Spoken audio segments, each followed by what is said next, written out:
হারাবো বলেই এবার পথে নেমেছি। সোজা পথের ধাঁধায় আমি অনেক ধেঁধেছি। পথ হারাবো বলেই এবার পথে নেমেছি।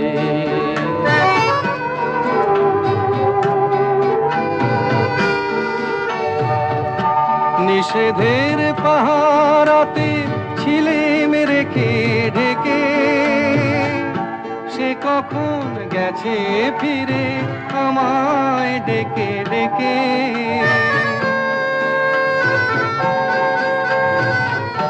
নিষেধের পাহারাতে ছিলেম রেখে ঢেকে, সে কখন গেছে ফিরে আমায় ডেকে ডেকে। নয়ন